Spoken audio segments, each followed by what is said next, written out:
وایي حضرت عمر فاروق رضی الله تعالی عنه یو ورځ مسجد نبوي ته راداخل شو، انتهایي زیاتې ژړل، خفه و، د سترګو نه یې اوښکې تویېدې. نبي علیه الصلاة والسلام چې وکتل ورته ویل چې عمره ولې ژاړې، څه خبره ده چې دومره ژړولی او خفګان حالت ته رسېدلی. نو حضرت عمر فاروق رضی الله تعالی عنه مبارک ورته فرمایي چې ای د الله رسوله، بیرون یو نوجوان یو ځوان ناست یو دومره ډېر ژاړي، دومره ژړا انتها کوي چې د هغه ژړا ته ما وکتل، ما ته هم ژړا راغله، ما ته مې خپل رب یاد شو. ما ځان سره فکر وکړو چې دا یو نوجوان دی د الله د هیر نه دومره ژاړي، نو زه خو باید وژاړم. وایي ما ته د هغه کس ژړا راوستله. بس نبي علیه الصلاة والسلام هغه نوجوان راوغوښتلو. وایي غږ کوي ورته. کله چې نوجوان راغی او ژاړي، د سترګو نه یې اوښکې بادېږي، نبي علیه الصلاة والسلام دغه نوجوان ته وایي چې ځوانه ولې ژاړې؟ هغه ورته ای د الله پیغمبره، یو عظیم او لویه ګناه رانه شوې ده، خپله ګناه راته بار بار رایادېږي او ژړا راځي. نبي علیه الصلاة والسلام رحمت للعالمین پیغمبر، مشفق او رحیم پیغمبر ورته وایي چې ای نوجوانه، ای زما امتي، ووایه ګناه دې څه شی ګناه ده، څومره ګناه دې کړې ده، الله تعالی غفور رحیم دی، تا ته به ستا ګناه معاف کړي. دغه صحابي خپلې اوښکې پاکې کړې، ورته ویل ای د الله رسوله، زما ګناه انتهایي زیاته لویه ده. نو رسول الله مبارک صلی الله علیه وسلم ورته فرمایي آیا ستا ګناه د دې ځمکې او اسمانونو او غرونو او سمندرونو قدر ته ده؟ ویې د الله رسوله دین هم لویه ده. بیا ورته وایي آیا ستا دا ګناه چې ده دا دومره ده لکه د الله کرسي؟ ویې د الله رسوله دین هم لویه ده. وایي آیا ستا دا ګناه د عرش هم لویه ده؟ نبي علیه الصلاة والسلام ورته فرمایي وایي هو د الله رسوله، دومره لویه ګناه مې کړې چې دا د عرش هم لویه ده. نو بیا ورته نبي علیه الصلاة والسلام فرمایي آیا ستا دا ګناه چې ده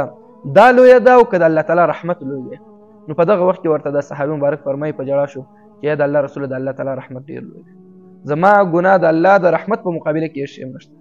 د الله رحمت ډېر لوی دی. وایي وایي ګناه دې څه شی کړې ده؟ الله تعالی غفور رحیم ذات دی، الله به درته ګناه معاف کړي. دغه صحابي مبارک په دغه ژړا کې ورته وایي چې ای د الله رسوله، زه کفنکش یم، زه غل یم او د کفنونو غلا کوم، او کله چې ما ته د خپلو بچو غم شي را سره، زه نور څه کاروبار نه کوم. کله چې شپه شي او په دې علاقه کې مدینه منوره کې څوک مړه شي، نو په دغه حالت کې چې هغه مړی خښ کي، زه د شپې ورځم، هغه قبر یې راسپړم او هغه کفن ترې وباسم، هغه بیا خرڅوم. مخکې به چې مړي وشول، مړي دا مړي به دا کفنونه چې وو دا به هم انتهایي قیمتي وو. اوس خو چې کفن موږ او تاسو ګورو څه رقم کفن وي، 25 روپۍ میتر یې اخیستی. داسې کفنونه علما زموږ او ستاسو د شریعت مسله دا ده، کله چې سړی مړ کېږي په دنیا کې چې د کومو کالو نه دی ځان ته جامې کوي، ځان ته کوم کالي اغوندي، او کوم رخت، کوم قیمتي رخت په 100 روپۍ چې میتر اخلي، د هغې نه به ورته کالي کوي، د هغې نه به ورته کفن کوي. ځکه موږ او تاسو ټول اکثریت یې وګورو په 1.5 روپۍ میتر اخلو، په هماغې قیمت ورته بیا کفن کوي. موږ ټول د ښځې او د نر ټول همدغه کفنونه مو په رواج کړي دي. سپین کفن دی یو بېکاره ټوټه کې ته وو، مخکیني کفنونه به چې وو هغه به انتهایي زیات قیمت وو. نبي علیه الصلاة والسلام ته دغه نوجوان فرمایي چې د الله رسوله، زه کفنونه پټوم، د کفنونو غلا کوم او زه غل یم. کله چې مړی وشي ادرې ته ورځم او قبر راسپړم، د هغې کې چې کوم مړی پروت دی هغې نه کفن وباسم، بېرته پرې خاورې ور واچوم، دغه کفن بیا سبا ته بازار کې خرڅوم، دغه مې کار دی. و یو ورځ یو څو ورځې مخکې یو نوجوانه پیغله زنانه وفات شوې وه، یو پیغله جلۍ وفات شوې وه، هغه یې ښخه کړله. ای چې کله ښه زه ورپسې د شپې ورغلم، د جرت د سړی حیران شي، د شپې ورپسې ورغلم او دا مې راوسپړو ده او کفن مې ترې نویستو، هغه بربنډه شوله. نو د هغې حسن او زینت مې چې وکتو، الله تعالی ورته انتهایي زیات لوی حسن ورکړی او زړه کې مې شیطان راته وسوسې راواچول چې دې سره زنا وکړه. د هغه مړینې حالت کې واپس ورتاو شوم او زنا مې ورسره وکړله. او کله چې بیرته راوتم، نو په دغه حالت کې چې کفن را سره و، نو دغه مړې جلۍ د نوجوانې زنانه ما ته آواز وکړو، ای بدبخت او فاسق انسانه، تا خو زه دومره بې حیا کړم، تا خو زما هغه عزت ټول ختم کړو، د الله په حضور کې به د قیامت په ورځ د جنابت په حالت کې ولاړ یم، دومره لوی ظلم مې ما سره وکړو، زه به د قیامت په ورځ د الله په حضور کې تا د ګریوانه نیسم. او په ژړا کې دا خبر وایي، زه انتهایي زیات وډار شوم، دا صحابي ورته فرمایي، او واپس مې زر پرې خاورې ور واچولې او ترې نه راووتم، راوتښتېدم. او علما کرام فرمایي نبي علیه الصلاة والسلام چې دا قصه اورېدله، د دې خپل امتۍ زنانه هغه فریاد او هغه بیچارهتوب ورته سترګو ته ورېدله او مخ مبارک یې سور کېدو. اخره کې نبي علیه الصلاة والسلام ورته غوسه شو چې بدبخته، تا دومره لویه ګناه کړې، دومره لویه او عظیمه ګناه دې کړې، ځه لاړ شه. او نبي علیه الصلاة والسلام په ژړا شو. دغه صحابي مبارک لاړو، بس یو دښتې ته ورسېدو، هغلته ژاړي، ځکه چې د رحمت للعالمین پیغمبر نه بېنوا یو څوک وځي نو بل چېرته لاړ شي. هغه آخري انتهایي ځای چې هغه د نبي علیه الصلاة والسلام روضې ته ورځي، هغه زموږ شفیع پیغمبر دی. په دغه حالت کې هغه صحابي مبارک ځي دشت ته هلته اوسېږي او الله تعالی ته فریاد کوي او شګې په سر باندې بادوي الهه ته خو مې ربې بل رب نه لرم چې هلته لاړ شم یو درو چې د رسول الله مبارکو هغه ته ورغلم چې دلته به مې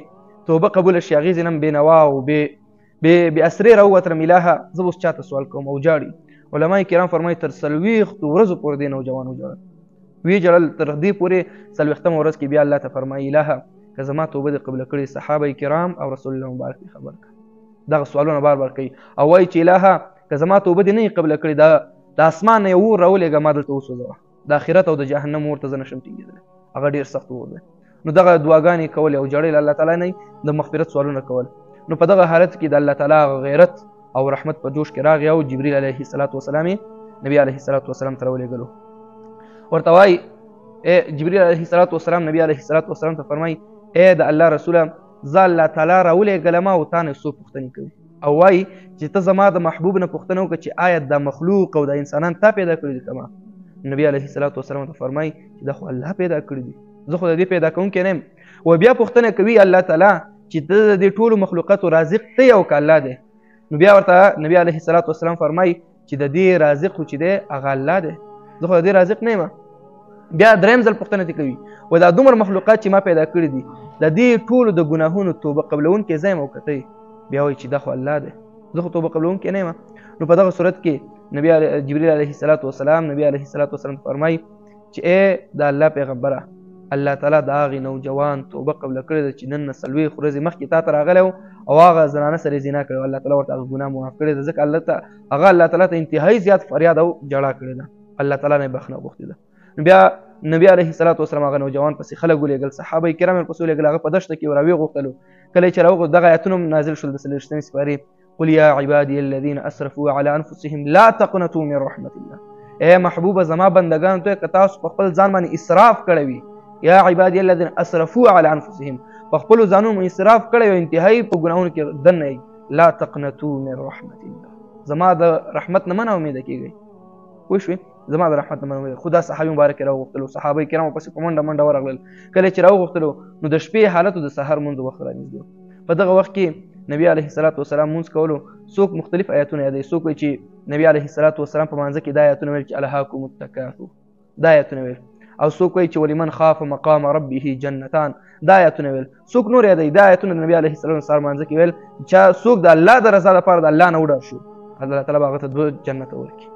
نو دغه صحابي مبارک چې کله جمع ته رسېږي جمع ولاړو د آیتونه وایي نو په دغه حالت کې په دې جمع کې د صحابي مبارک د خولې نه یو لوی او عظیمه چیغه خېږي او په هغه ساعت راپرېوځي او ساعت ترېنه خېږي انا لله و انا الیه راجعون دغه صحابي دغه ځای کې وفات کېږي علما کرام دا واقعه ځکه ذکر کوي چې انسان هر څومره ګناهګار وي دغه صحابي مبارک ته موږ تاسو فکر وکړو لاول خو اغلا کوله کپنکه شو قبر راسپړه څومره لوی جرأت دی بیا یې د هغې په سر د یو زنانه سره زنا کړې ده سړی د ژوندي سره چې زنا کوي څومره ګناه بیا د مړي سره پوه شوې انتهایي زیات نو دغه عمره لویه ګناه چې الله جل جلاله معاف کوي نو موږ ورسره ګناهونه ټول الله معاف کوي نو په هر حال کې په هر وخت کې الله تعالی ته رجوع کول پکار داسې نه وي چې اوس ځواني ده او چې کله سپین ږیری شم بیا به جومات کې به کښېنم او تسبیح به راواخلم بیا به وایم نه سادی سے فرمایي در جوانی توبه کردن شیوه پیغمبری در جوانی توبه کردن شیوه پیغمبری وقت پیری گرگ ظالم می شود پرهیزگار په ځوانۍ کې توبه خوند کوي په ځوانۍ کې توبه داسې ده دا خو د پیغمبرانو کار دی در جوانی توبه کردن شیوه پیغمبر دا د پیغمبرانو شیوه ده وقت پیری د پیرۍ په وخت کې د سپینګیرتوب په وخت کې گرگ ظالم می شود پرهیزگار گرگ دغه زمری چې دی ببرشیر دا هم د پیرۍ په وخت کې می شود پرهیزګار دی بیا یو طرف ته پورې وروتي پرهیزګار ته جوړي ځکه ښکار خو نشي کولی یو سړی هر سړی باید په ځوانۍ کې توبه وباسي ځکه د ځوانۍ توبه الله تعالی ته انتهایي زیاته مقبوله ده او خوښه ده یو نوجوان چې علما کرام فرمایي توبه وکړي او الله تعالی ته رجوع وکړي نو 40 ورځې هغه نږدې هدیره کې الله تعالی د قبرونو نه د چا باندې چې عذاب د هغې نه عذاب پورته